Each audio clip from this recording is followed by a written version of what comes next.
स्वागत है आपका। मैं हूं योगेंद्र, आप देख रहे हैं खास खबर। खास खबर में हम बात करेंगे राजस्थान में आने वाले दिनों में स्थानीय निकाय का चुनाव यानी शहरी सरकार बनने वाली है। पूर्ववर्ती सरकार ने अप्रत्यक्ष रूप से चुनाव कराने के लिए जो अशोक गहलोत सरकार का सेकंड टेन्योर का एक जो फैसला था कि डायरेक्ट इलेक्शन होगा, उसे पलट दिया था। यानी कि अब उस वक्त पार्षदों ने सभापति, मेयर और चेयरमैन चुने। एक बार फिर कांग्रेस ने इस आदेश को विधानसभा में बदल दिया, लेकिन अब कांग्रेस ने उसे लागू किया और इसकी वजह बताई है कि देश और राजस्थान में हालात सामान्य नहीं है। एक तबके को टारगेट किया जा रहा है, अपराध को बढ़ावा दिया जा रहा है, भय का एक माहौल किया जा रहा है। ऐसे में इस तरह से चुनाव कराना लाजमी नहीं होगा और लिहाजा जो पहले जिस तरह से चुनाव होते आए हैं वैसे ही चुनाव होगा। दूसरा एक बड़ा फैसला हुआ है कि मीसाबंदियों, खो खो आपने देखा होगा, एक बार एक खिलाड़ी इधर बैठता है, एक खिलाड़ी का फेस इधर होता है। वैसे ही राजस्थान के अंदर सरकार परिवर्तन हो ही रही है, फैसले भी वैसे ही परिवर्तन हो रहे हैं। रोचक बात यह है कि मीसाबंदियों की जब 2003 से 8 का कार्यकाल 3 से 8 का जो कार्यकाल रहा वसुंधरा राजे का, उसमें मीसाबंदियों की और डीआईआर के बंदियों की पेंशन शुरू कर दी गई। अशोक गहलोत सरकार दूसरे टेन्योर में आई, उस फैसले को बदल देती है। वसुंधरा राजे फिर आती हैं, फिर इस फैसले को लेकर आ जाती हैं। तीसरी बार अशोक गहलोत मुख्यमंत्री बनते हैं, फिर इस फैसले को कैबिनेट की बैठक के जरिए खारिज कर देते हैं। इसी तरह से 14 फैसले हुए हैं, लेकिन खास जो फैसले हैं जिन पर सबकी निगाहें गड़ी हुई है, ये 2 फैसले हैं और इसी को लेकर के आज हम चर्चा करेंगे। हमारे साथ हमारे अतिथि मौजूद रहेंगे और मैं आपको एक बार मजमून की ओर ले जाता हूं, उसके बाद में लौटते हैं हमारे पैनलिस्ट के पास। में होने वाले नगर निकाय चुनावों में अब जनता नहीं बल्कि पार्षद ही नगर निकाय सभापति, चेयरमैन और महापौर को चुनेंगे, यानी निकाय प्रमुख का चुनाव अप्रत्यक्ष रूप से होगा। आज मुख्यमंत्री अशोक गहलोत की अध्यक्षता में हुई कैबिनेट मीटिंग में ये अहम फैसला लिया गया। आपको बता दें कि नवंबर में प्रदेश में नगर निकाय और निगमों के चुनाव होने हैं। स्वायत्त शासन मंत्री शांति धारीवाल ने इसकी निर्णय की पुष्टि की है। धारीवाल ने प्रेस वार्ता में बताया कि आज देश में असुरक्षा, जनता में भय, आक्रोश और हिंसा का माहौल देखने को मिलता है। उन्होंने कहा कि भाजपा जनता को जातिवाद में बांटने की कोशिश कर रही है, एक वर्ग को भी अलग करने की कोशिश की गई है। हम चाहते हैं कि जनता में प्रेम बना रहे, भाईचारा बना रहे। इस बात पर जो है आज फैसला किया है मंत्रिमंडल ने कि डायरेक्ट इलेक्शंस में हमेशा ही हिंसा, भय और सांप्रदायिक माहौल बिगाड़ने की कोशिश विपक्ष के द्वारा जो की जाती है वो इस बार न हो पाए। तो आज जो ये फैसला किया गया है ये जनहित को देख करके किया गया है। वहीं मीसाबंदियों की पेंशन के मामले में मंत्री धारीवाल ने कहा कि कांग्रेस सरकार मीसाबंदियों को स्वतंत्रता सेनानी नहीं मानती। इसलिए बंद किया कि हम उनको कोई स्वतंत्रता सेनानी नहीं मानते, लोकतंत्र के पैरी नहीं मानते उनको। कैसा भी किया, स्वतंत्रता सेनानी तो वो है जिसने की देश की स्वतंत्रता का वो लड़ा है, संग्राम लड़ा है। हम इनको स्वतंत्रता सेनानी नहीं मानते। कैबिनेट के इन दोनों फैसलों के बाद भाजपा प्रदेश अध्यक्ष सतीश पूनिया ने गहलोत सरकार को जमकर घेरा है। पूनिया ने आरोप लगाया कि देश में राष्ट्रवाद की लहर से घबराई कांग्रेस सरकार अपने जन घोषणा पत्र से ही मुकर गई। उन्होंने कहा कि सरकार अप्रत्यक्ष रूप से चुनाव करवाकर जातीय और मजहब वोट बैंक की राजनीति का लाभ लेना चाहती है। भाजपा प्रदेश अध्यक्ष ने गहलोत सरकार पर सरकारी मशीनरी का दुरुपयोग करने का भी आरोप लगाया है, लेकिन सपना फिर भी मुंगेरी लाल के हसीन सपने जैसा होगा। 370 और 35A के बाद देश में जो राष्ट्रवाद की लहर वापस मोदी जी के नेतृत्व में चली, उससे आशंकित और घबराई हुई सरकार ने फिर से अप्रत्यक्ष चुनाव का फैसला किया। लेकिन मुझे लगता है कि कांग्रेस पार्टी की इस तरीके की जोड़ तोड़ से निकायों पर काबिज होने का सपना मुंगेरी लाल हसीन सपनों जैसा होगा। मीसाबंदियों की पेंशन बंद करने के फैसले पर भी सतीश पूनिया ने सरकार को घेरा। उन्होंने कहा कि गहलोत सरकार ओछी राजनीति पर उतारू है। वाजपेयी साहब से लेकर राजस्थान की सरकारों ने भी, भारतीय जनता पार्टी की सरकारों ने उनको संबल देने के लिए मीसाबंदियों की लोकतंत्र सेनानियों के नाम से पेंशन प्रारंभ करी। शर्म आती है ऐसी सरकार पर कि जो लोगों के मुंह से निवाला छीनना चाहती है। विद्वेष की राजनीति का इससे बड़ा उदाहरण नहीं हो सकता। प्रदेश में नवंबर में निकाय चुनाव हैं। चुनाव से पहले कैबिनेट की बैठक के ये फैसले काफी चौंकाने वाले हैं। हालांकि सरकार के इन फैसलों को विपक्ष राजनीतिक लाभ की मंशा वाला बता रहा है। देखने वाली बात होगी कि भाजपा के राष्ट्रवाद की लहर में इन दोनों फैसलों का प्रदेश पर और प्रदेश के निकाय चुनाव पर क्या असर पड़ेगा।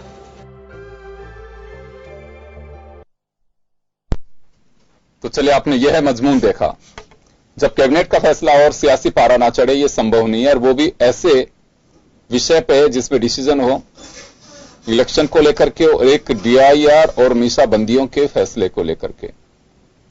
तो चलिए, इसी से हम शुरू करते हैं। हमारे साथ पंकज जोशी साहब जुड़े हैं, जो भाजपा के नेता और पूर्व महापौर हैं जयपुर के। हमारे साथ उपेंद्र राजपुरोहित जी हैं, जो हमारे समीक्षक हैं हमारे साथ। मैं उपेंद्र जी, सबसे पहले आपके पास आना चाहूंगा। 14 फैसले कैबिनेट के हैं, बहुत अलग हैं, लेकिन जो जनता का सीधा जुड़ाव है वो इन 2 फैसलों से है। किस तरह से देखते हैं आप मीसाबंदी और DIR के जो बंदी हैं, उनकी जो पेंशन व्यवस्था की थी और उन्हें जो सुविधाएं दी गई थी, रोडवेज की हो चाहे मेडिकल की हो, उन्हें वापस लिया है सरकार ने। और ऐसा पहली बार नहीं है, पूर्ववर्ती सरकार 2 बार लागू की और वर्तमान सरकार ने उसे 2 बार खारिज किया है। और इसी तरह से सबकी निगाहें अभी इस रिपोर्ट पे टिकी हुई थी कि आखिर शांति धारीवाल रिपोर्ट क्या देंगे कि इलेक्शन डायरेक्ट या इनडायरेक्ट। आखिर इनडायरेक्ट का फैसला अभी कैबिनेट ने किया है और जो कमेटी की रिपोर्ट थी उसके आधार पर। हालांकि सरकार का फैसला तो पहले डायरेक्ट का हो चुका था। बहुत सारे लोग मंसूबे पाले भी बैठे थे कि चले हमारा टिकट कटा, एटलीस्ट अब हम डायरेक्ट फाइट में तो आएंगे, सीधे चुनाव लड़ेंगे। चलिए, खैर जो भी है सरकार का फैसला है। तो आप इन फैसलों पे किस तरह की एक पार की नजर बनाए हैं? देखिए योगेंद्र जी, पहली बात तो मीसा बंदियों को लेकर के जो सरकार का फैसला किया गया है वो निश्चित तौर पर सरकार की व्यवस्था है। चाहे केंद्र सरकार में भी इस प्रकार के फैसले होते रहे हैं, चाहे भाजपा सरकार रही है चाहे कांग्रेस सरकार रही है। इस वक्त जो आर्थिक स्थिति है उसके अनुसार सरकार को अपने खर्चों में कटौती करनी है और मीसा बंदियों को या दूसरी इस प्रकार की बहुत से और भी कई फैसले निकट भविष्य में संभावना है लिए जाने की। तो इसमें कोई ज्यादा आश्चर्य की बात नहीं है। सरकारी खर्चों में कटौती करने का के मद्देनजर लिया गया एक फैसला है। तो ऐसे फैसले पहले भी होते रहे हैं सरकारी खर्चों कटौती करने के लिए। तो इस पे कोई ज्यादा मुझे नहीं लगता कोई चर्चा वाली या कोई राजनीतिक विषय की कोई चर्चा है। सर, ये तो एक बाकायदा एक पॉलिसी मैटर है, इसमें खर्चे का इश्यू नहीं है। खर्चा तो चलिए, खर्चे बहुत सारी जगह हो रहे हैं, वो इतना भारी भरकम खर्चा भी नहीं है कि मीसाबंदियों की वजह से सरकार का बिल्कुल बहुत ही बड़ा विपरीत असर पड़ रहा हो। यह एक आइडियोलॉजिकल बात है यहाँ पे कि जब देश में इमरजेंसी लगी उस दौरान 2 तरह की बंदी हुई, मीसाबंदी और दूसरे DIR की बंदी। इन बंदियों को लेकर के गवर्नमेंट का जो फैसला था वो ये था कि पिछली बार कि इन्होंने बड़ी लोकतंत्र प्रहरी 2 तरह की पेंशन आप सोचिए। पहले लोगों को मिलती थी स्वतंत्रता सेनानी के नाम पे। अभी ये जो पेंशन शुरू की वसुंधरा राजे ने, मध्य प्रदेश में भी शुरू हुई, यहां पे भी शुरू हुई, ये हुई लोकतंत्र के प्रहरी, लोकतंत्र के रक्षक, उनके नाम पे इन्हें पेंशन दी गई। बिल्कुल योगेंद्र जी, देखिए मैं ये नहीं कह रहा कि ये पेंशन बंद हुई है तो कोई राजनीतिक उद्देश्य नहीं है, लेकिन कहीं न कहीं ये भारतीय जनता पार्टी द्वारा लिया गया फैसला था उनकी सरकार के कार्यकाल के अंदर, जो उनके ही कार्यकर्ताओं को लाभ पहुंचाया जा रहा था। हो सकता है उसमें कुछ समाजवादी लोगों को भी फायदा मिल रहा था, लेकिन कहीं न कहीं ये अनावश्यक खर्चे हैं जो सरकार को वहन करने पड़ते हैं। सरकार आखिर कितनी सब्सिडी देगी? जगह जगह हर जगह जातिवाद के आधार पर, मीसाबंदियों के आधार पर, DIR के आधार पर, तो ये सारी चीजें सरकार के लिए चिंता का विषय है। अब जिस गति से अर्थव्यवस्था का एक प्रभाव समाज पर पड़ रहा है, जनता पर इसका दबाव है, तो ये फैसला लेना कहीं पर मुझे नहीं लगता कि ठीक है विपक्ष पार्टी बनी इसको लेकर के कुछ भी कहे, लेकिन ये फैसले सरकार के हित में है, देश के हित में। इस प्रकार के खर्चों से सरकारें बचती आई हैं और भविष्य में भी ऐसे फैसले होते रहेंगे जी। तो मुझे लगता मैं लौटूंगा आपके पास है, पंकज जोशी साहब के पास में जाना चाहूंगा। पंकज जी,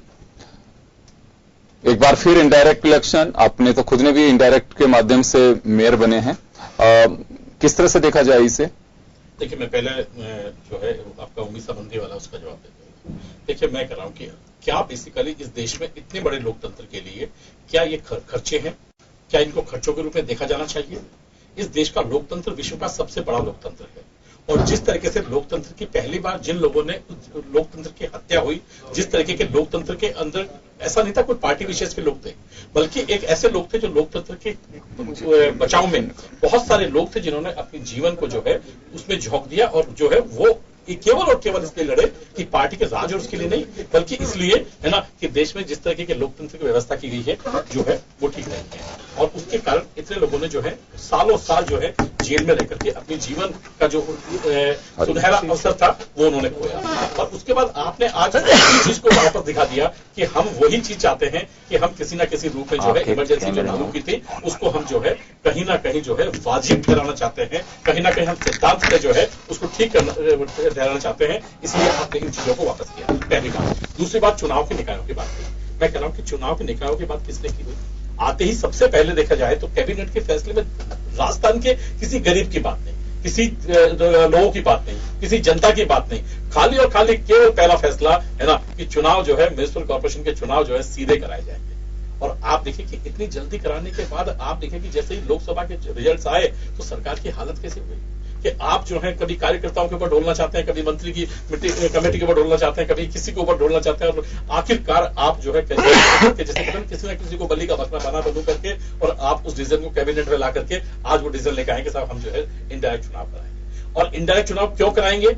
क्योंकि हम डायरेक्ट चुनाव इस कारण से नहीं कि हमारी पॉलिसी है या हमारा जो है प्रिंसिपल डिसीजन है। प्रिंसिपल डिसीजन वो था जब सरकार आई थी उसने किया था। ये डिसीजन इसलिए किया गया कि कहीं ना कहीं शायद हम जो है अब इन खरीद फरोख्त में कहीं ना कहीं कुछ ना कुछ सीमा तक हम जो है ठीक हो जाएंगे। हम सरकार का उपयोग करेंगे, हम सरकार की मशीनरी का दुरुपयोग करेंगे, इसको दुरुपयोग करके हम किसी ना किसी रूप में जो है वहां के चेयरमैनों को जो है लेकर आएंगे, इस कारण से हमारी इज्जत बचाएंगे। पंकज जी, क्या लगता है सरकार जिसकी होती है वो पद का दुरुपयोग होता है वहां पे? दुरुपयोग इसलिए नहीं है, देखिए आप प्रिंसिपल डिसीजन आप कुछ भी लेते हैं, लेकिन यदि आपका डिसीजन लिया हुआ आप फेरबदल करते हैं। सबसे बड़ी चीज मैं आज तक लोकतंत्र कब हुआ? ये डिसीजन पहला डिसीजन था कि नहीं था?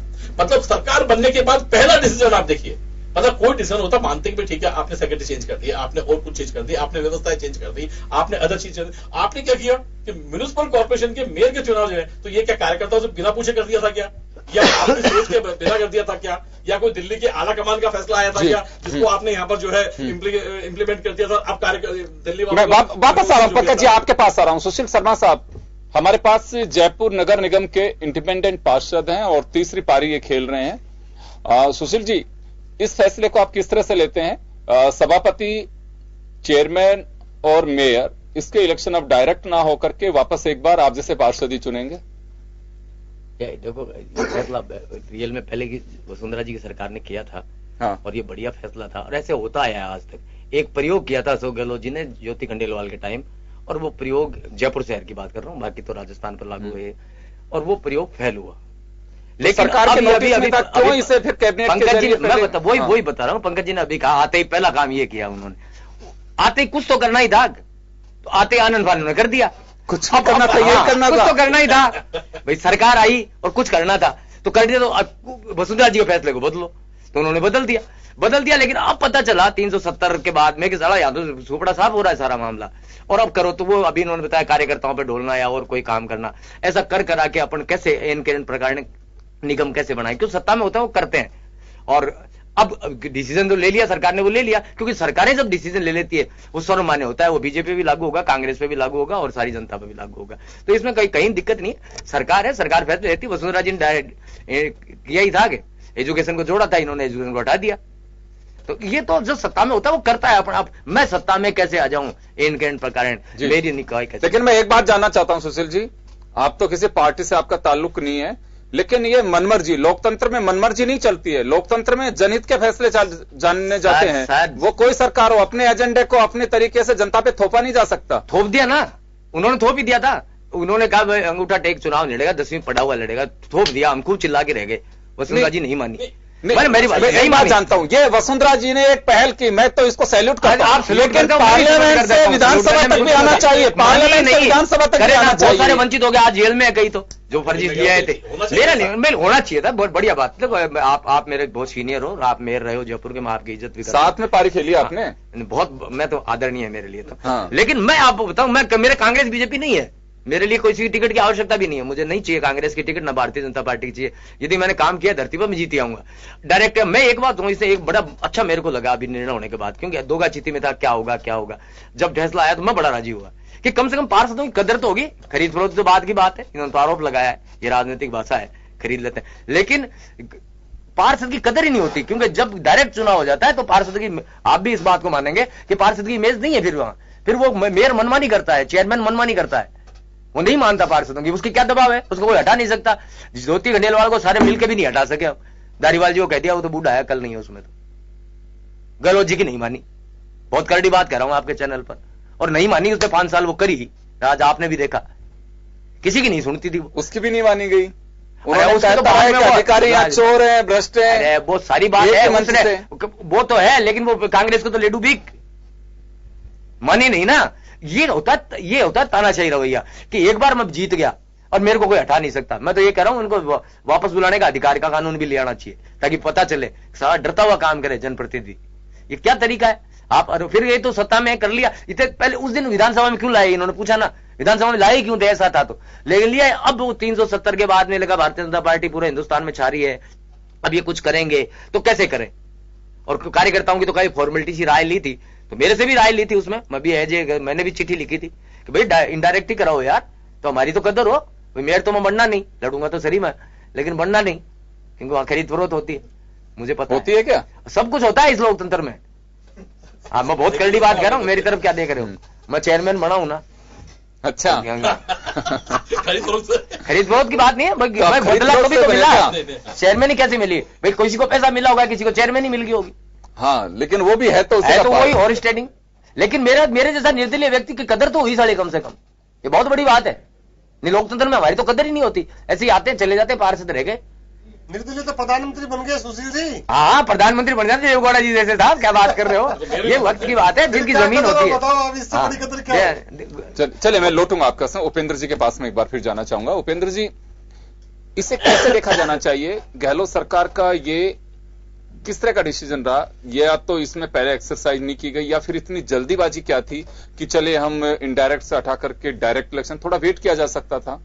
अभी वापस से हालात पे डिपेंड कर रहा है। अभी 370 और 35A रिमूव जब जम्मू एंड कश्मीर से किया गया, उसके बाद जैसे बीजेपी का दावा है कि राष्ट्रवाद के एक शंखनाद हो चुका है देश के अंदर, और उसकी वजह से कांग्रेस घबराई हुई है, बड़ा कारण ये माना जाए इसे?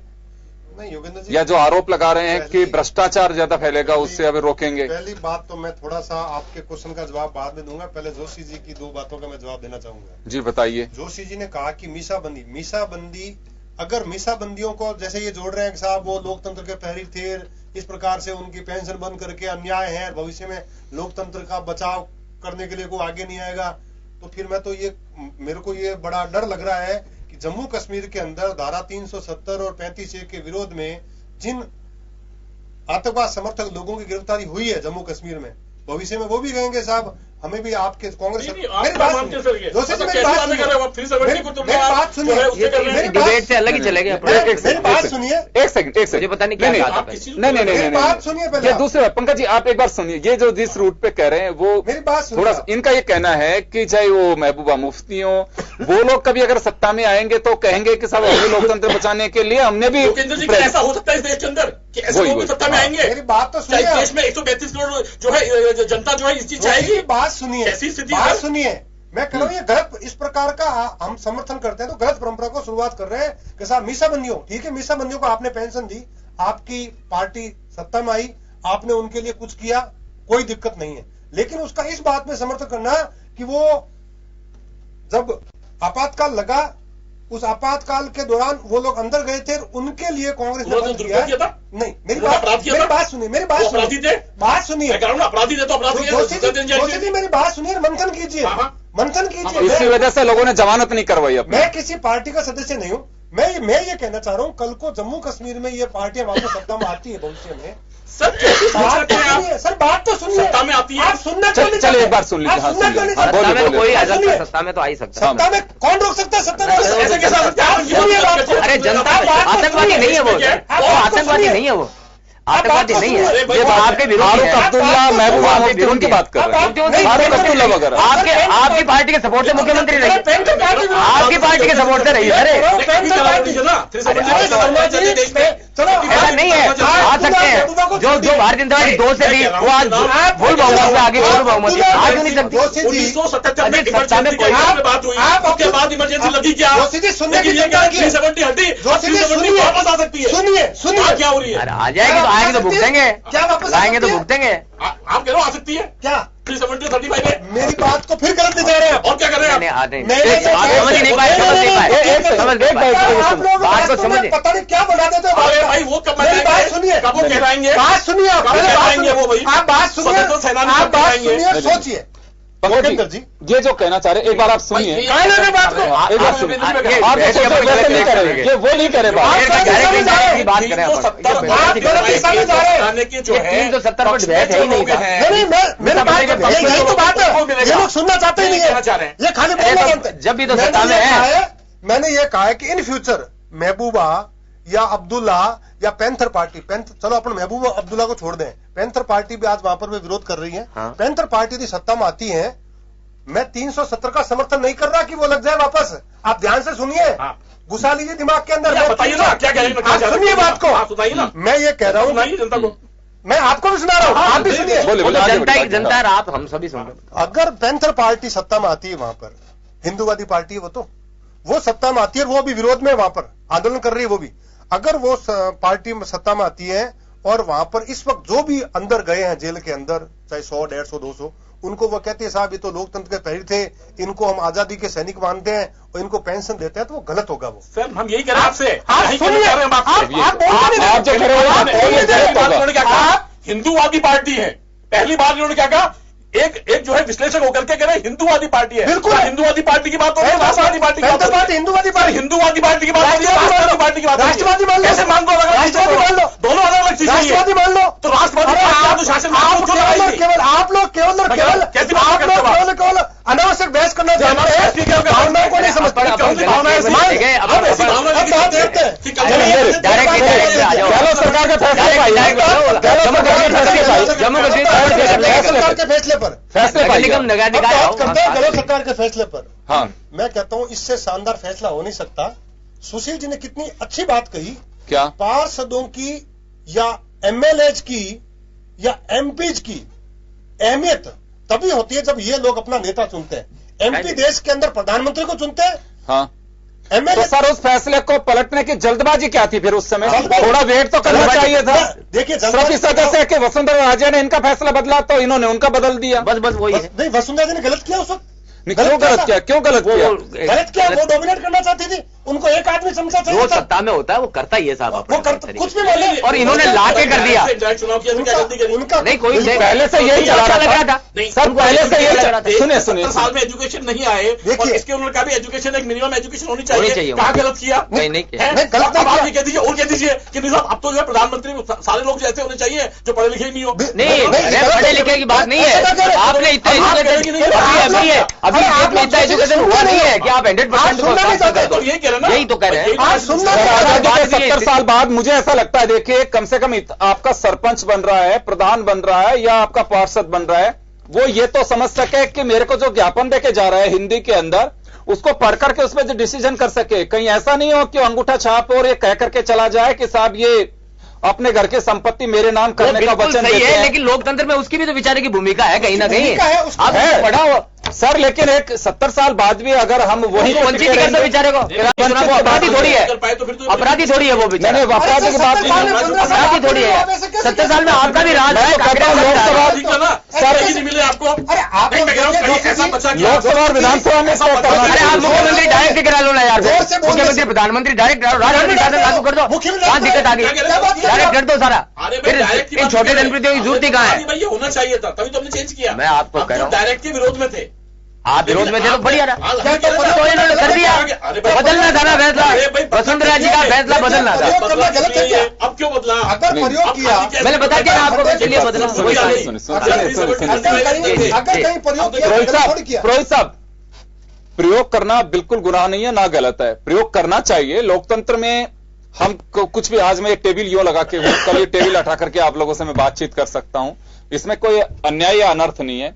लेकिन मैं तो सिर्फ इतना सा कह रहा हूं कि वसुंधरा जी ने अगर बदला था फैसला अशोक गहलोत साहब के डायरेक्ट वाला, इनडायरेक्ट पे लेकर के आगे, जिसमें कोई नया अपनी तरफ से थोपा हुआ नहीं था, वर्षों से चली आ रही थी परंपरा। केवल आप एजुकेशन की जो बात करें, आप उसकी बात सुशील जी कह रहे हैं साहब ये चलिए आप उसको भी खारिज कर दिए, कोई बात नहीं है, गहलोत सरकार उसको भी लेकर के आ गई। लेकिन यहां बड़ा सवाल यह है कि थोड़ा वेट तो करना चाहिए था या पूछा जाना चाहिए था, जनता की राय लेते। जैसे आज शांति धारीवाल की अध्यक्षता में कमेटी बना दी गई और वो कमेटी कैबिनेट के अंदर लेकर के गई अपने उसको रिपोर्ट को कि साहब जनता इसके खिलाफ है और माहौल एक अच्छा नहीं है, इस वजह से ये चुनाव इस तरह से कराए जा रहे हैं। चले, लेकिन मैं प्रेस ब्रीफिंग में था, धारीवाल जी ने क्या कहा।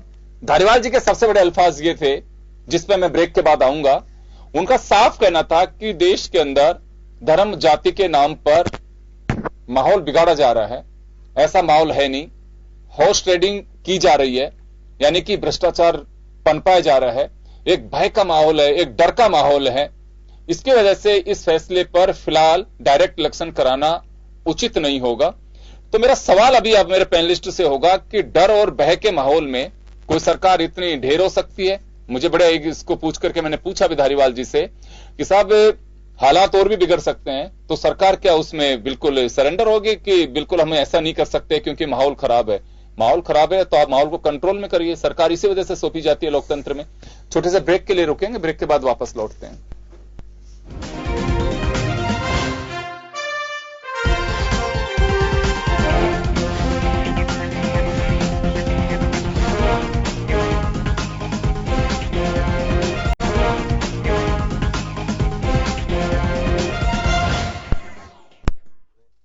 ब्रेक के बाद एक बार फिर आपका स्वागत है। आप देख रहे हैं खास खबर। बात कर रहे हैं राजस्थान कैबिनेट के फैसले की, जिसमें महत्वपूर्ण फैसले में अब सभापति, चेयरमैन और मेयर के इलेक्शन एक बार फिर इनडायरेक्ट होंगे, यानी कि पार्षद अपना नेता चुन पाएंगे। सभापति कौन होगा, मेयर कौन होगा, चेयरमैन कौन होगा, यह तय करेंगे पार्षद। पहले पूर्ववर्ती सरकार ने इस फैसले को बदल के इनडायरेक्ट कराया था। अशोक गहलोत जब सेकंड टेन्योर में थे, उन्होंने डायरेक्ट इलेक्शन करवाया था और एक बार फिर इसी तरह से कैबिनेट के जरिए इस फैसले को बदल दिया गया था और डायरेक्ट पे आ गए थे।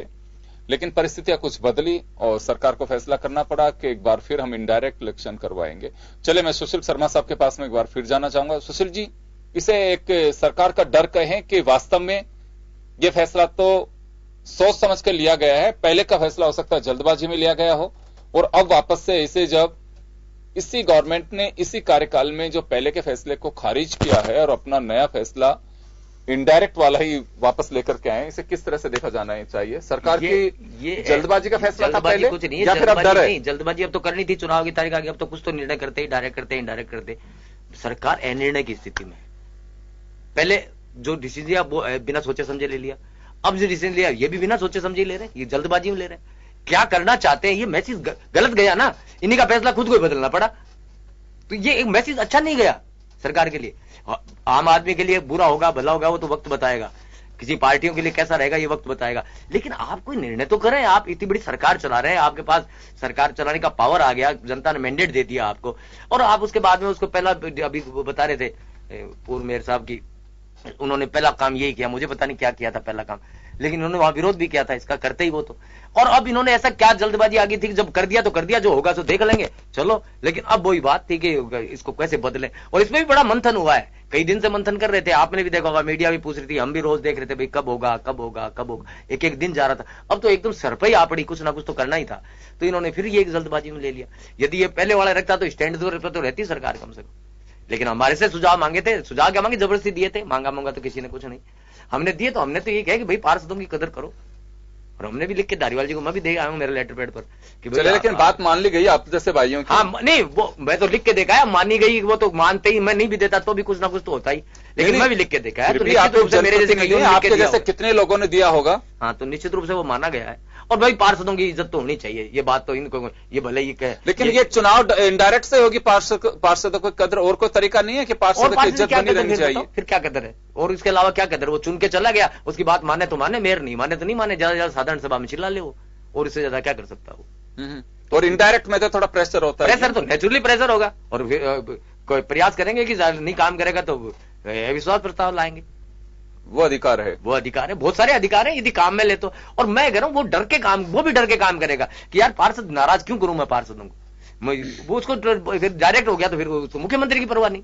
ऐसे उदाहरण रहे हमारे सामने जी है सबसे। चलिए मैं एक बार फिर पंकज जोशी साहब के पास में जाना चाहूंगा। पंकज जी, ये तो चले एक डिसीजन रहा कि होना चाहिए, लेकिन एक आरोप शांति धारीवाल जी ने लगाया है कि डर, भय और सांप्रदायिक तनाव फैला रही है बीजेपी और हॉर्स ट्रेडिंग में माहिर है। आप पे आरोप मैं नहीं लगा रहा हूं, ये मिस्टर शांति धारीवाल का आरोप है।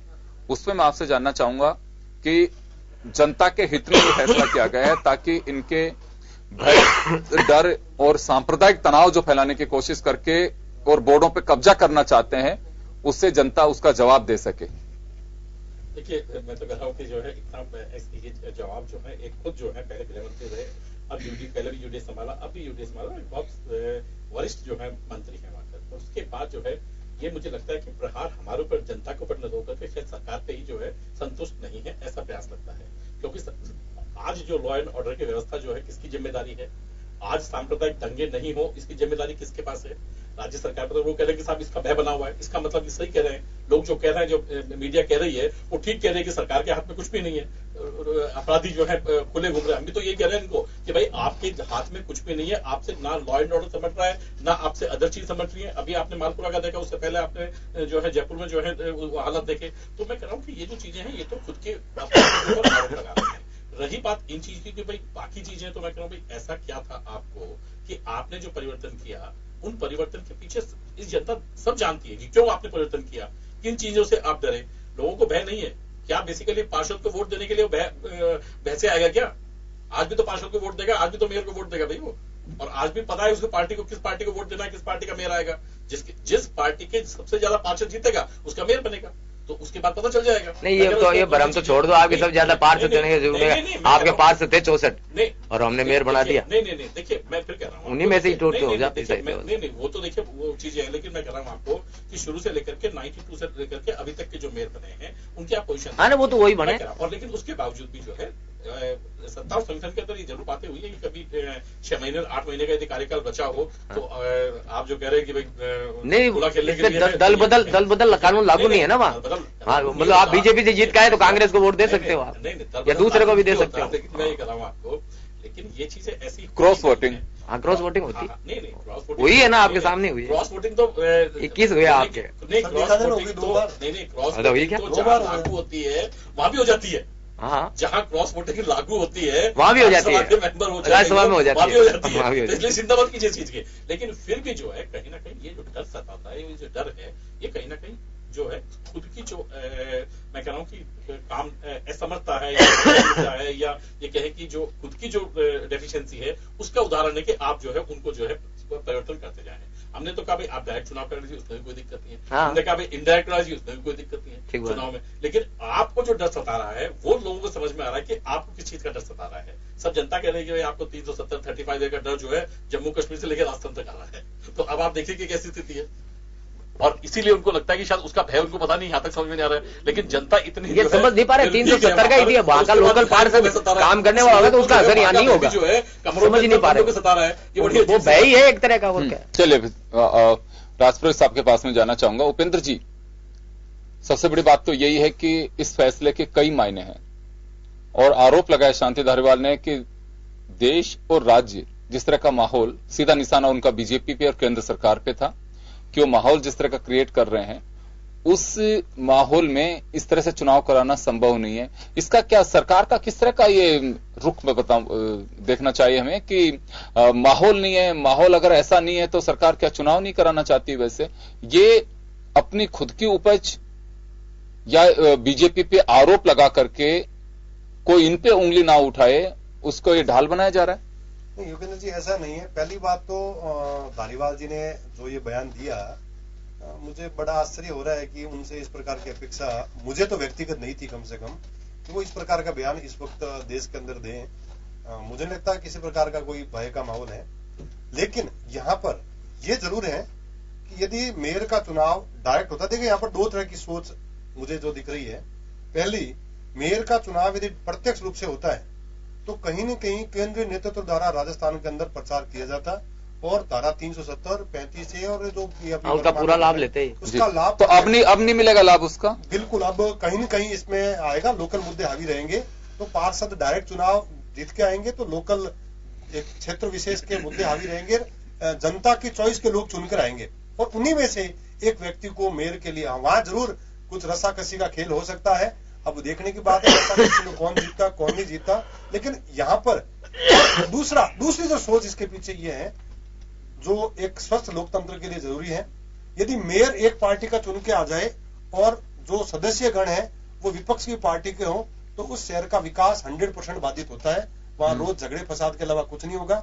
तो वो ये उदाहरण भी जयपुर का दिया था उन्होंने। जयपुर का ले लीजिए, आप बीकानेर का ले लीजिए, हमारे बहुत सी घटनाएं ऐसी है जहां फिर वो हो नहीं होता, विकास नाम की कोई चीज नहीं होती। तो उससे भी एक ये मैं इसको बहुत अच्छा फैसला मानूंगा कि क्षेत्र के किसी जिले के शहर के विकास के लिए हित में लिया गया एक बहुत बड़ा फैसला है। अब फैसला जनता करेगी कि वहां हमें किसको चुनकर भेजना है। इसमें ज्यादा वो मुझे देखिए, फैसला तो जनता का है, वो डायरेक्ट होता तो भी जनता का फैसला होता और इनडायरेक्ट है तो भी जनता का फैसला होता। जी सुशील जी, आप कुछ कहना चाह रहे हैं? मैं कहना चाह रहा हूँ एक बड़ी बात इसमें ये होगी, जो मैं सोच रहा हूँ कि कुछ बड़े लोग जो मेयर के दावेदार हैं वो भी चुनाव में उतरेंगे। क्योंकि अब पहले तो कार्यकर्ता को उतार देते, छोटे कार्यकर्ता को, अब बड़े लीडर वो सब टिकट के अंदर के भी मेरा भी नंबर आए मेयर में। तो अब ये चुनाव जो है ना थोड़ा हैवी हो जाएगा, क्योंकि पहले छोटे कार्यकर्ता को भी टिकट देकर बुला देते थे, अब नहीं है, अब तो बड़े उतरे। देखिए, छोटे बड़े की बात नहीं है साहब। भरत सिंह राजस्थान के कैबिनेट मिनिस्टर रहे हैं और अपने वार्ड का पंच बने बाद में। जी। तो रामेश्वर जी ड्यूटी सांसद रह करके जिला परिषद का चुनाव लड़के जिला प्रमुख बने।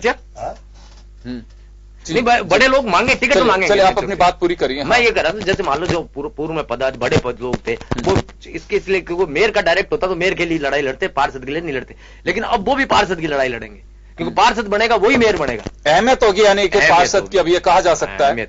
जी चलिए, दूसरी बात है कि धारा 370, 35A की वजह से धारीवाल जी का ये कहना है कि प्रदेश में इस वक्त सौहार्द का माहौल जो बिगाड़ा जा रहा है, डर का माहौल पैदा किया जा रहा है, अपराध का ग्राफ बढ़ाने की जानबूझ करके कोशिश की जा रही है। इस बयान को कैसे देखा जाना चाहिए? आप भी जनप्रतिनिधि हैं।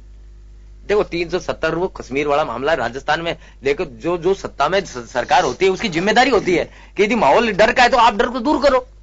ये तो करेंगे काम, विरोधी का काम है, वो डर पैदा करेगा, उद्यम करेगा, बदमाशी करेगा, वो जो मर्जी आए करेगा। आपका क्या स्थिति है, आप उसको रोकने में कितने सक्षम हो?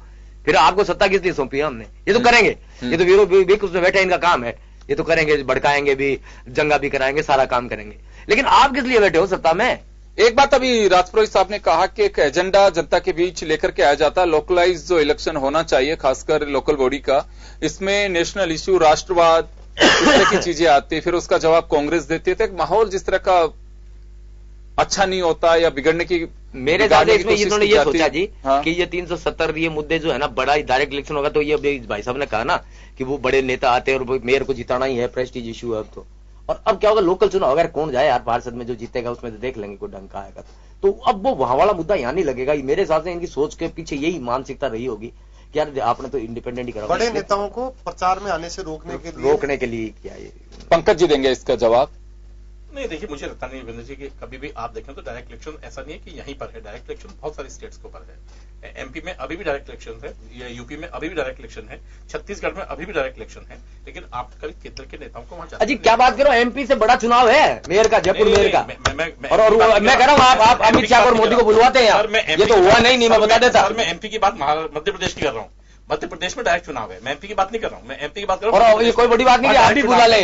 देखिए, मध्य प्रदेश इनमें भी पार्षद वालों में मीटिंग कर ले, सारों की कराएंगे, माहौल बनाने के लिए कुछ भी करेंगे। मध्य प्रदेश में इस मुद्दे को गली गली ले जाना चाहते हैं 370, 35 वाले को। नहीं, वैसे भी है मुद्दा तो है, लेकिन ये वो मुद्दा नहीं है यार। 370 मेरी गली में पानी आ रहा है कि नहीं, मेरी गली में सीवर ठीक हुई है। पंकज जी का जवाब है। पंकज जी, आपको ऐसा लगता है तो क्या बेसिकली आप ही मानते हैं? कोई बुराई नहीं है, बुलाओ उनको, बुलाओ। जनता क्या बेसिकली जो है इस चीज को समझती नहीं है। मैं कह रहा हूँ जनता बहुत समझदार है साहब, बहुत समझ रही है जनता। चाहे डायरेक्ट इलेक्शन चाहे इनडायरेक्ट इलेक्शन हो, जनता डायरेक्ट के लिए आपके बड़े नेता आते हैं और इनडायरेक्ट के लिए कोई नहीं आएगा। अब आप बुलाओगे डायरेक्ट इलेक्शन है, आएंगे नहीं आए मुझे पता नहीं। पार्टी में मैं आपको कह रहा हूं आपको कि हमारी पार्टी में मैं आपको फिर कह रहा हूं कि भाई बूथ से लेकर के हम कह रहे हैं कि हम बूथ से अरे मैनेजमेंट तो तगड़ा है आपका, इसमें तो कोई दो राय नहीं। मैनेजमेंट में अमित शाह नरेंद्र मोदी का मैनेजमेंट जो है गजब का मैनेजमेंट, विदेश में अमेरिका जाके वहां जाके मैनेजमेंट कर लेते हैं। यहाँ अब आपको देखो 5 साल पुराने हो गए, ये 1 साल और होने जा रहा है, 6 साल हो गए। राजस्थान के अंदर भारतीय जनता पार्टी ने 20 साल शासन किया है, तो कहीं कहीं अब आपको मान रहा हूं 370 है, 35 है, राउडी मोदी है या आवड़ी मोदी है या जो भी है, राउडी मोदी आवड़ी मोदी, अच्छे प्रोग्राम किए, उनके लिए आपको मेरी तरफ से बहुत बहुत बधाई। देश की जनता भी आपको बधाई दे रही है। आपको सर आंखों पे चढ़ा रखा है, लेकिन कहीं न कहीं अब आप अर्थव्यवस्था विकास की बात भी कीजिए। वहाँ तो बिल्कुल फैल है, वहां तो मामला गड़बड़ है, आत्महत्या कर रहे हैं, डिबेट से भटक रहे हैं। सर मुझे एक चीज बताइए, तराई कर रहा है, दिवाली का टाइम आ रहा है, पूछो दुकानदारों को क्या हालत है उनकी। विधानसभा का चुनाव हुआ, सरकार हमारी थी, है ना, सरकार किसकी बनी? डर और भय का माहौल होता है जनता की, पैसे में तो सरकार किसकी बननी चाहिए थी? और एमपी के अंदर जो है चुनाव हुए, सरकार किसकी थी और जीते कौन? सर वसुंधरा का भय था, वो अजीत नहीं वसुंधरा। यदि आप एक और पंकज जी, ये डिबेट का विषय नहीं है। यदि 6 महीने पहले वसुंधरा को बदल देते तो सरकार नहीं आती है। चलिए वसुंधरा से सलाह लेंगे ये लोग। तक का माहौल था राजस्थान में। मैं तो एक बात जानता हूँ सर, चलिए आप तीनों लोग आप हमारे साथ हैं। मैं एक बात जानना चाहता हूँ, सुशील जी के पास से जाना चाहूंगा। सुशील जी एक बात बताइए, आप सुनिए एक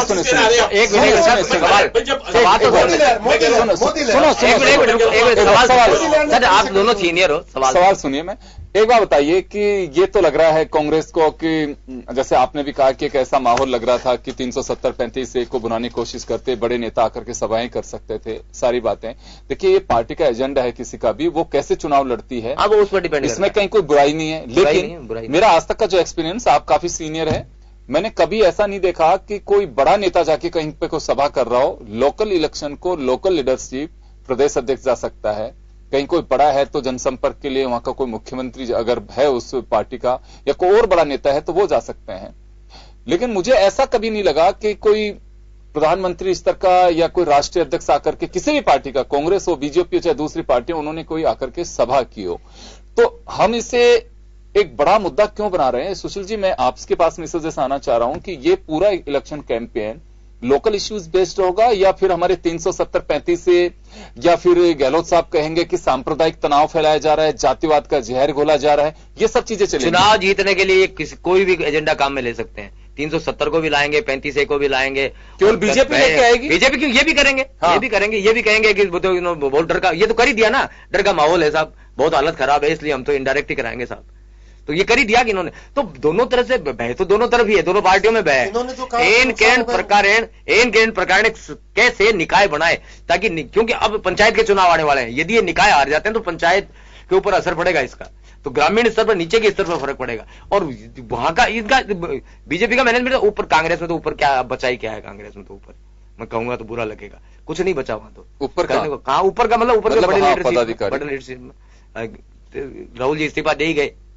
नहीं राहुल जी लेकिन अभी सभाएं कर रहे हैं। अरे सब बात तो कर ले, अध्यक्ष नहीं रहा ना, बहुत मनाया, सबने मनाया, नहीं माने को पूरी टक्कर दे रहा है। बड़े नेताओं पर, इतने बड़े नेताओं पर टिप्पणी करूंगा तो मैं बहुत छोटा नेता हूं, कहीं ना कहीं गल जाऊंगा। चलिए मैं तो आप अपने लोकल मुद्दे पे आए। आपने कहा कि बुलाया जा सकता है, ये सब चीजें चुनाव जीतने के लिए कुछ भी की जा सकती है, ये तो पार्टी का एजेंडा हुआ। लेकिन आप तो निर्दलीय 3 बार जीत चुके हैं और मुझे लगता है कि अभी भी आप चैन से बैठने वाले नहीं लगे। नहीं लड़ाऊंगा, मेरे तो वार्ड में महिला का हो गया। तो कोई मैडम लड़ेंगी। हाँ शुभकामनाएं, मैंने काम किया वैसा। हाँ बिल्कुल बिल्कुल बिल्कुल, धरती पे काम करने वाले कोई नहीं। जनता सर, एमएलए के इलेक्शन देखिए, लोकसभा का चुनाव अलग, एमएलए के इलेक्शन अलग है। जिस राज्य के अंदर 6 महीने पहले विधानसभा के चुनाव हो और 6 महीने बाद में लोकसभा में तस्वीर बदल जाती है, तो ये तो तय मान के चलिए कि जनता का जो डिसीजन है वो कुछ भी हो सकता है। एक पल क्या करता है, दूसरे पल कुछ भी कर सकता है। माई बाप है। तो 35 से 370 सांप्रदायिक तनाव तक की बात, जातिवाद, ये जितनी बातें की जा रही हैं राजनीतिक दलों की तरफ से, जनता पर कितना असर है? जनता पर असर ये है कि मेरी सड़क नहीं बनी, पानी नहीं आ रहा, मेरी सीवरेज जाम पड़ी है, ये है, या 35 से 370 चलेंगी? दोनों ही नहीं है। अब ये रोटी की व्यवस्था है कि नहीं है, ना 370 है ना 35 है। यदि ये लाएंगे तो गलती करेंगे, यदि उसको बुनाएंगे तो। और ये यदि कुछ और करेंगे, एक भय का माहौल है और सांप्रदायिक तनाव फैल रहा है। रोटी की व्यवस्था नहीं हो रही साहब, इकोनॉमिक डूब गई, दिवाली सामने है, दुकानदारों की हालात खराब है, मार्केट की पैसा ही नहीं है लोगों के पास में। आम आदमी त्राई त्राई कर रहा है, इसमें क्या करेगा कोई? तो ये तो जो सत्ता में रहता है उसको खामियाजा भुगतना पड़ेगा, और ये सारी केंद्र की नीतियों की वजह से हो रहा सत्यानाश इकोनॉमी का। तो राजस्थान में कांग्रेस को खामियाजा उठाना पड़ेगा, बीजेपी को उठाना पड़ेगा? बीजेपी को उठाना पड़ेगा। कांग्रेस तो, अरे कांग्रेस तो उठी उठाई है, कांग्रेस का तो खामियाजा क्या, कुछ खामियाजे में अटकी पड़ी है, डिसीजन हुआ है, खामियाजे का ही डिसीजन है। नहीं तो पहले डायरेक्ट कराते ही क्यों और फिर इनडायरेक्ट कराते ही क्यों? मैं कह रहा हूं बीजेपी को भुगतना पड़ेगा कि यदि 370 जैसे मुद्दे को ये लाएंगे, इसमें कोई दो राय नहीं है, मेरे बहुत सीनियर बैठे हैं, ये उसी मुद्दे को काम में लेके, क्योंकि इकोनॉमी के सामने खड़ी है, इनके दिख रहा है इनको कि हमारी मौत खड़ी है, उसका जिक्र नहीं करेंगे, ये उसी को लेंगे। मैं कह रहा हूं ये एमपी का जो चुनाव लड़ा इन्होंने, किस मुद्दे पे लड़ा? राष्ट्र 15 लाख पर, ये पर, वो जो उस पर नहीं लड़ा इन्होंने। आज एक वीडियो वायरल हो रहा है एक महिला का, वो बहुत जोर से कह रही है चिल्ला चिल्ला के कि जो मुद्दे थे इनके उन पे नहीं लड़े, ये काय पे लड़े? देश खतरे में है, पुलवामा का हमला हो गया, एयर स्ट्राइक करिया है, हम ही मार सकते हैं पाकिस्तान को, बाकी कोई नहीं मार सकता। आप बाढ़ में गया देश, देश से क्या लेना देना? इकोनॉमी की रोटी की व्यवस्था नहीं है। मैं कह रहा हूं बहुत बढ़िया किया आपने, मैं भी इसके पक्ष में हूं। तो लोकल इलेक्शन में आएगा क्या ये मुद्दा? लोकल इलेक्शन में आएगा क्या मुद्दा? लोकल गली के अंदर तो उसको तो रोटी की रोजगार चाहिए। अब ये 370 कहेंगे तो लोग कहते हैं बहुत बढ़िया काम किया साहब, लेकिन वोट तो साहब का जो काम करे वो भी नहीं देंगे। पंकज जोशी साहब जवाब देंगे। पंकज जी, आपका एक बड़ा एक्सपीरियंस है, आप मेयर भी रहे हैं। मैं मुद्दों की बात करता हूं, क्या मुद्दे वास्तव में जनता के बीच अब की बार कुछ अलग अंदाज में होंगे या लोकलाइज होता है ये पूरा इलेक्शन? कहा तो यही जाता है, देखिए होता लोकलाइज है, लेकिन कभी भी जो है आप किसी राष्ट्रभक्ति को, राष्ट्र के अरे वो वही कहानी है साहब, राष्ट्रपति आप देशद्रोही हो कि लोग जो है राष्ट्र बस उसी को दे देंगे, लोग राष्ट्र को भूल देशद्रोही कौन है? जाएंगे। और ऐसे जो इनके खिलाफ बोले वो देशद्रोही। इस देश ने जब जब भी आवश्यकताएं पड़ी है, लोग चाहे भूखे रहे हों, चाहे लोग कैसे भी रहे हों, लेकिन देश के लिए हुआ है। गरिमा को बढ़ा, बिल्कुल बिल्कुल। इसलिए कभी ये मत कहिए आप जो है कि लोग जो है कि भूखे मरे इसलिए नहीं, भूख मर के भी भारतीय जनता पार्टी को वोट देंगे साहब, बिल्कुल। आप भारतीय जनता पार्टी देंगे नहीं देंगे, लेकिन मैं कह रहा हूं आपको कि उन चीजों को जो है आप नाराज मत हो, भारतीय जनता पार्टी को दे रहे हैं। 370 लाओ, 35 लाओ, गलियों में वही बात लेके आओ। रोटी रोजी का लेना देना नहीं, लोकल मुद्दों का कोई लेना देना नहीं। मैं कह रहा हूं देखिए सबके पास खुली चीजें हैं, इस देश का जो सब देख लेंगे तो वो तो देख लेंगे, पब्लिक देखेगी। यदि पब्लिक मान लो उसी पे जाना चाहती है तो कोई बात नहीं, पब्लिक आपको दे देगी। यही तो कह रहा हूं आपको, मान लो आप पर ही जाना चाहती है पब्लिक तो दे देगी। मैं कह रहा हूं कि उसमें दिक्कत क्या है? कोई दिक्कत नहीं, रोका गया क्या? नहीं रोका गया, किसी को नहीं रोकता। आपको बोलने से वोट देने से नहीं रोक सकते किसी को। 35 हटाने से नहीं रोका आपको भाई, आप हटा लेते पहले, आप हमसे। अरे ये तो हमें भोग ही रहे। मैं तो एक बात और बताऊं साहब, ज्यादा इसकी वाहवाही मत लो। यदि नेहरू जी लगाते ही नहीं तो आप हटाते कैसे? कुछ करा लीजिए। नेहरू जी लगा गए तभी तो हटाई आपने।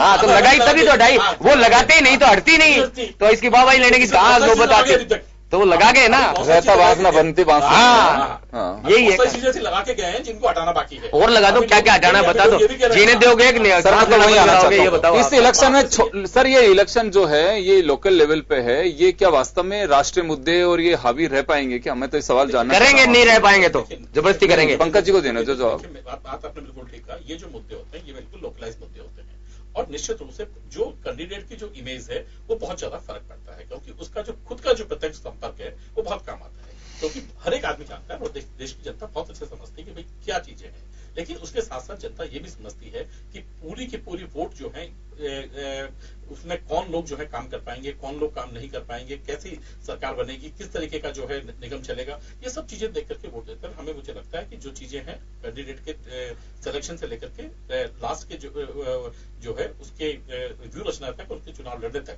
जितनी भी चीजें हैं उन सबके ऊपर जो है वोट पड़ता है। एमपी के चुनाव में मोदी जी ने कहा था डायरेक्ट मेरे को देना वोट, इस कैंडिडेट मत देखो आप, सीधा मेरे पास आएगा आपका वोट। बस इसी बात पर है, अभी भी यही कह देंगे कि इस पार्षद को मत देना, इस पार्षद को मत देखना, सीधा मोदी जी को देखना। मैं कह रहा हूँ क्योंकि यहाँ बनेगी तो मैं वहां मजबूत होऊंगा। लोगों को विश्वास बनाना, आप पे विश्वास है, आप भावना में विश्वास बना लो।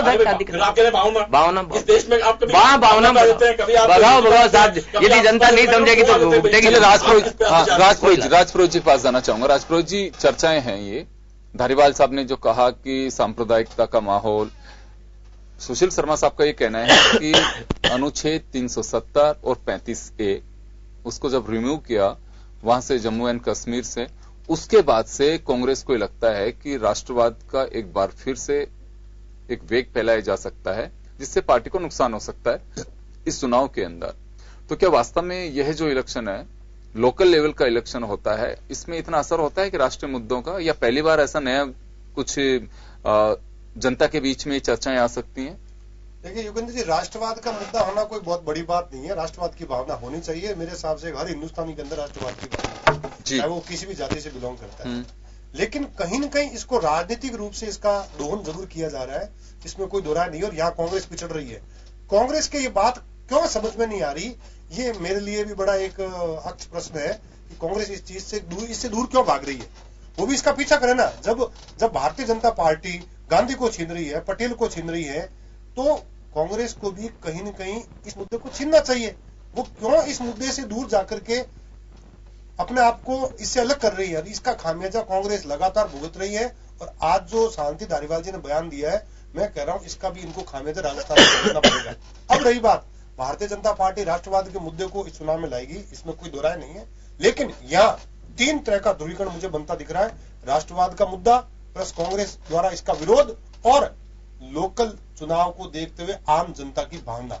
मुझे इस चुनाव का सिनेरियो जो दिख रहा है, इस चुनाव में मुझे लग रहा है कि इस चुनाव में पूरे राजस्थान के अंदर निर्दलीय लोग ज्यादा जीत कर आएंगे। लोग इस चुनाव में कांग्रेस और बीजेपी के इति निर्दलीय लोगों को ज्यादा सिलेक्ट करेंगे। हो सकता है मैं बाद में गलत रहूं। खैर चलिए, तो परिणाम की बात है, बहुत जल्दबाजी है ये।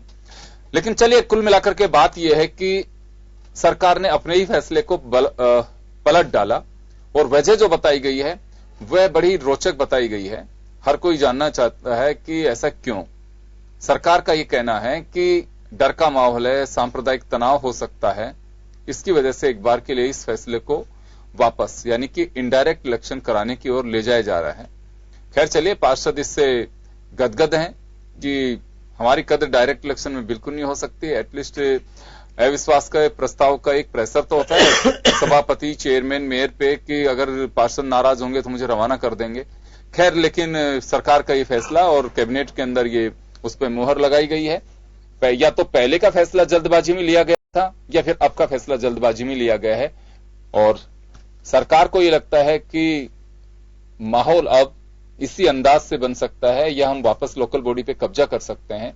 अगर उसके लिए फैसला लिया गया है तो इंतजार होगा कि जब नवंबर में इलेक्शन होंगे और इसका क्या परिणाम सामने आता है।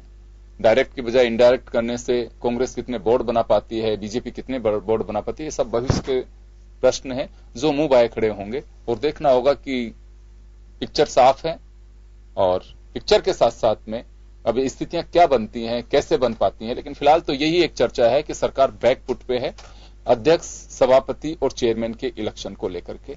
चलिए, बहुत बहुत शुक्रिया आप सभी का। खास खबर में इतना ही, दीजिए इजाजत, नमस्कार।